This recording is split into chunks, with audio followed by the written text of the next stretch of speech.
तो चलिए आज के इस वीडियो में आप सभी के लिए मैं 20 प्रश्न, जी हाँ मात्र 20 प्रश्न लेकर आया हूँ।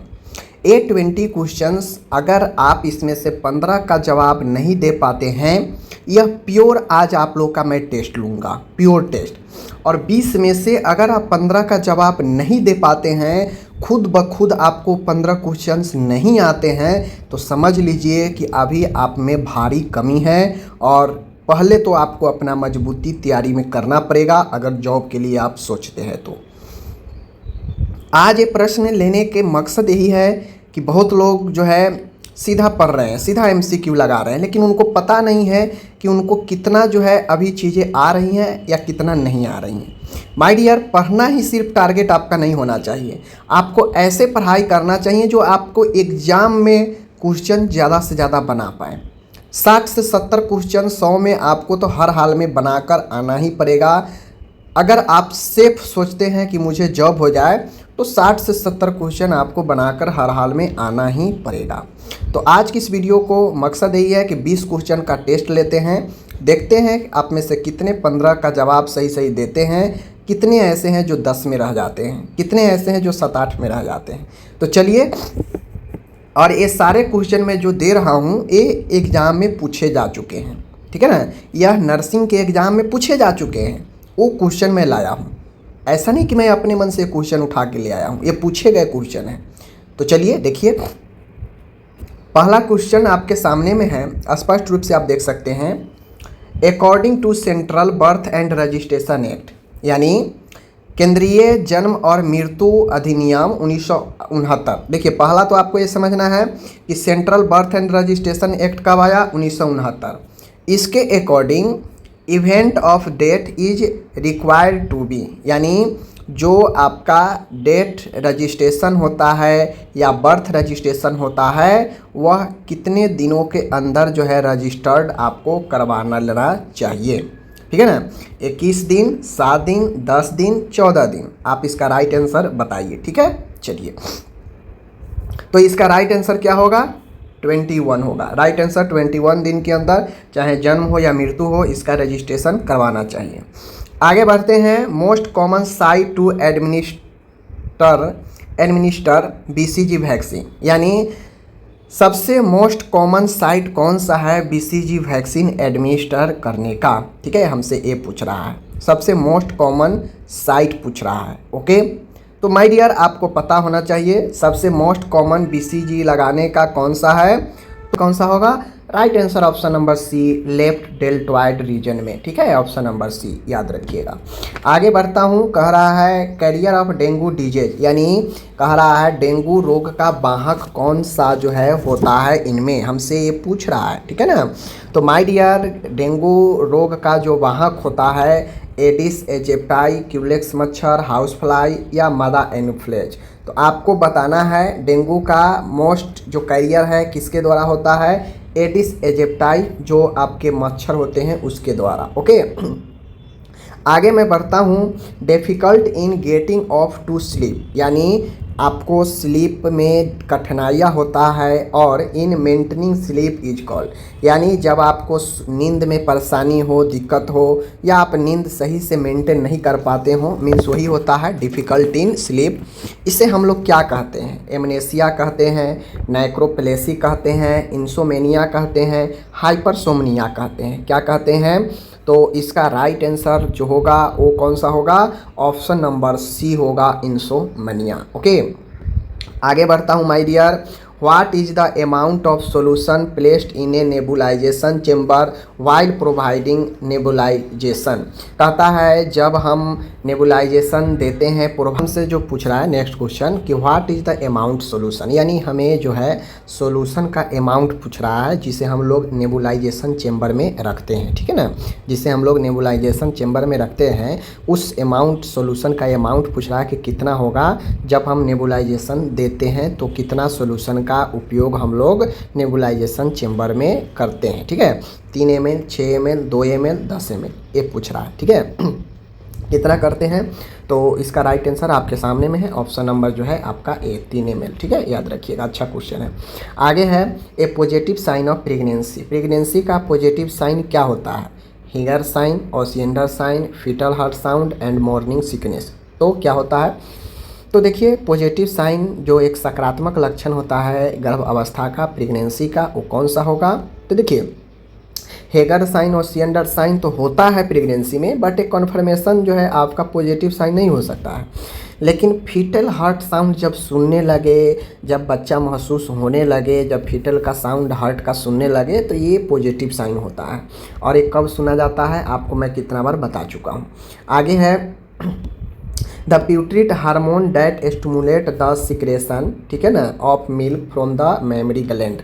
कह रहा है कि प्यूट्रिट जो है हार्मोन डैट स्टिमुलेट, कौन सा हार्मोन जो है प्यूट्रिट के द्वारा स्टिमुलेट किया जाता है जो मिल्क सिक्रेशन में मेमरी ग्लैंड से सहायता करता है। कौन सा हार्मोन, ऑक्सीटोसिन, प्रोजेस्टेरोन, एस्ट्रोजन और प्रोलैक्टिन, कौन सा होगा। तो माय डियर इसका राइट आंसर जो होगा option number D, prolactin is the right answer. ठीक है, आगे बढ़ता हूँ। The common complaints of A women with IUCD is, कह रहा है कि मान के किसी को IUCD लगा है, इंट्रायूटेरिन कंट्रासेप्टिव डिवाइस लगी है एक वुमेन महिला में, तो वो कॉमन कंप्लेन, कॉमन जो है जो अपनी शिकायतें हैं क्या कर सकती है कि हमको कुछ हो रहा है IUCD के बाद। Vaginal bleeding, pelvic infection, uterine perforation, abdominal pain, क्या कह सकती है। तो वो सबसे पहले उसको ये आभास हो सकता है, वो ये कंप्लेन कर सकती है कि कभी कभार जो है उसको ब्लीडिंग, वेजिनल ब्लीडिंग हो सकता है। ठीक है ना। आगे जब मैं बढ़ता हूँ यहाँ पे, sperm count less than 20 million पर ml इज कॉल्ड, यानी जब स्पर्म काउंट एक मेल में 20 मिलियन प्रति ml से कमता है तो उसे हम लोग क्या कहते हैं, स्पर्मिया कहते हैं, ऑलिगोस्पर्मिया, एजुस्पर्मिया और स्टेनोस्पर्मिया, क्या बोलते हैं। तो मैं बता दूं कि जब भी स्पर्म काउंट 20 मिलियन से ऊपर हो जाए या 20 मिलियन तो एवरेज माना जाता है, ठीक है।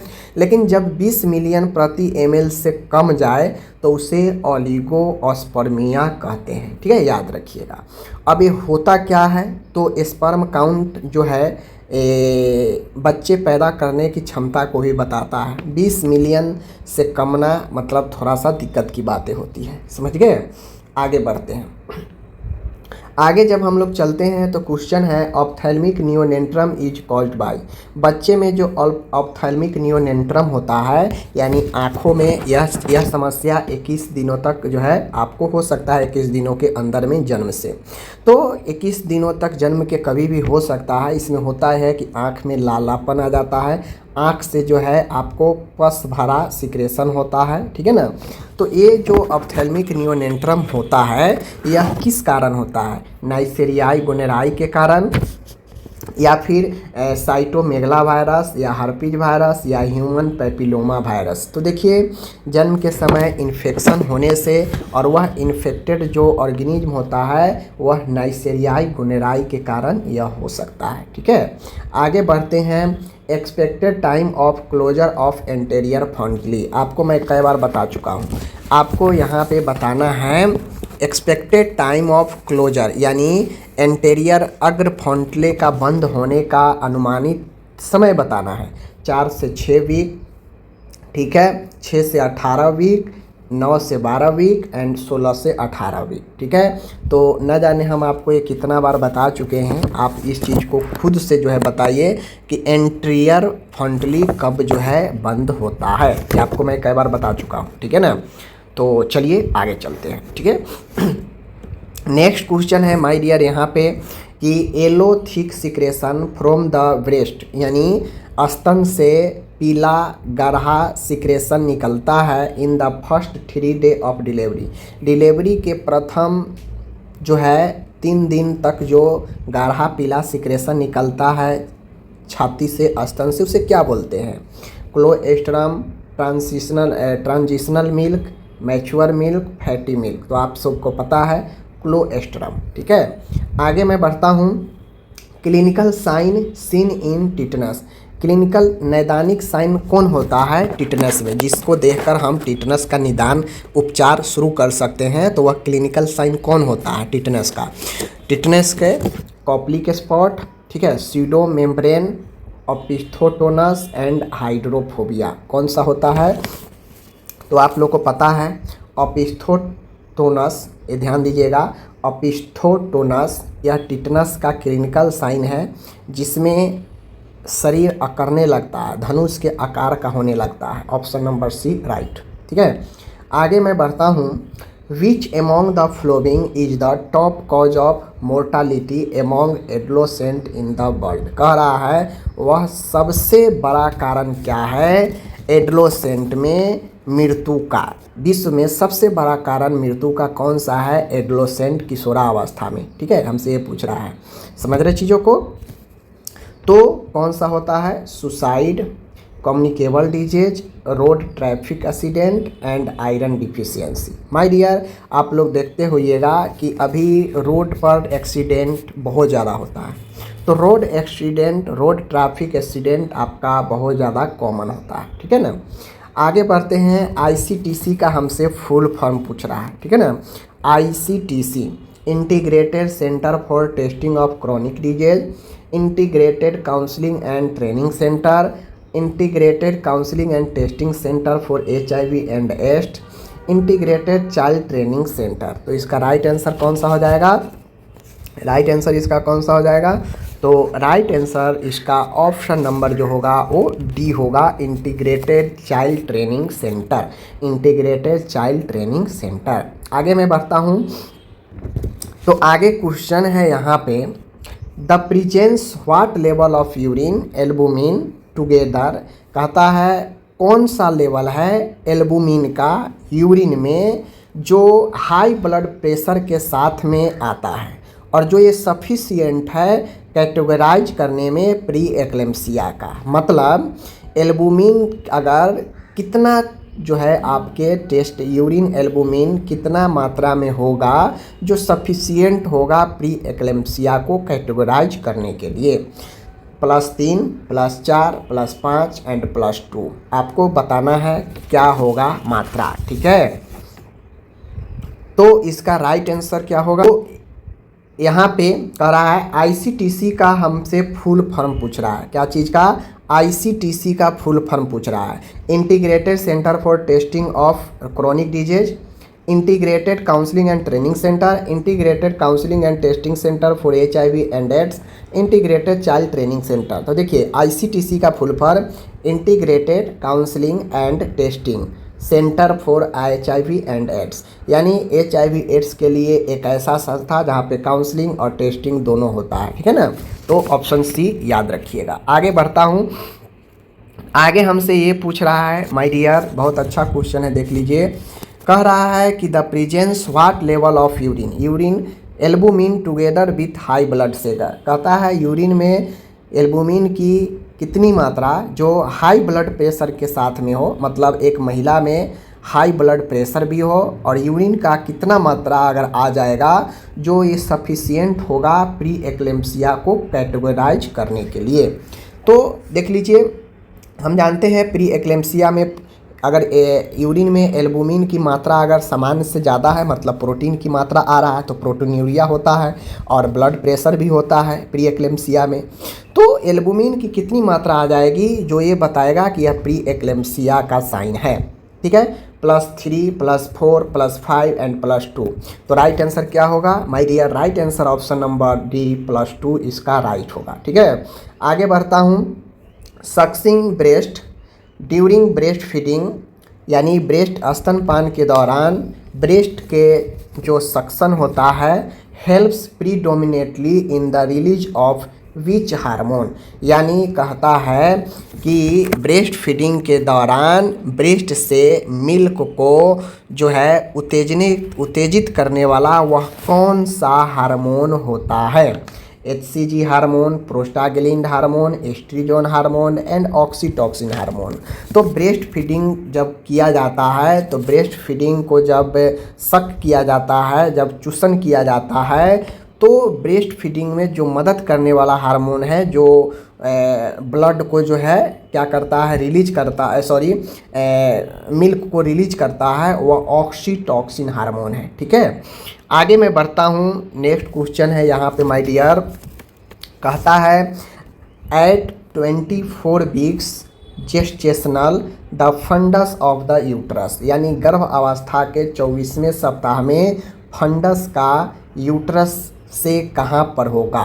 ठीक है ना, फंडस जो होगा वह uterus, fundus of the uterus, uterus का जो फंडस है वह कहाँ होगा 24वें सप्ताह में। At the level of umbilicals, at the level of xiphisternum, ठीक है, xiphisternum, at the level of symphysis pubis and above the umbilicals. तो my dear, at the level of umbilicals, at the level of xiphisternum, at the level of symphysis pubis above the umbilicals. तो right answer क्या होगा, तो 24 सप्ताह के gestational age में funds जो होगा यूट्रस कहाँ पे होगा, तो उसका right answer option number A, at the level of umbilicals, option number A. ठीक है, आगे मैं बढ़ता हूँ यहाँ पे, a bloody sticky discharge from the vagina is known as, यानी वेजिना से चिपचिपा ब्लड निकलना, उसे हम लोग किस रूप में जानते हैं, शो के रूप में, गुडविल साइन के रूप में, Osiander sign and Hegar sign. क्या होगा राइट आंसर, तो माय डियर ब्लडी चिपचिपा डिस्चार्ज वेजिना से होता है, तो इसे हम लोग क्या जानते हैं, शो के रूप में, शो। ठीक है, शो। आगे है और आखिरी है आज का, the following should be tested at every antenatal care visit, यानी प्रत्येक एंटीनेंटल ANC विजिट में कौन सा टेस्ट की जानी चाहिए, haemoglobin, urine sugar and HCG, haemoglobin, blood and urine sugar, haemoglobin, urine sugar and protein, haemoglobin, urine sugar and HPL। किसका check प्रत्येक ANC पर होता है, तो option number C, haemoglobin, blood का पता चलेगा, यूरिन से पता चलेगा, यूरिन से पता चलेगा, यूरिन में प्रोटीन की उपस्थिति, शुगर और प्रोटीन, इन सब का जांच जो है आपको की जानी चाहिए। ठीक है ना, तो इस प्रकार से हमारा क्वेश्चन आज मैंने आप सभी को जो है 20 क्वेश्चन कराया। आप लोग बताइए कितना सही जवाब आप लोग दे पाए हैं। ओके, धन्यवाद।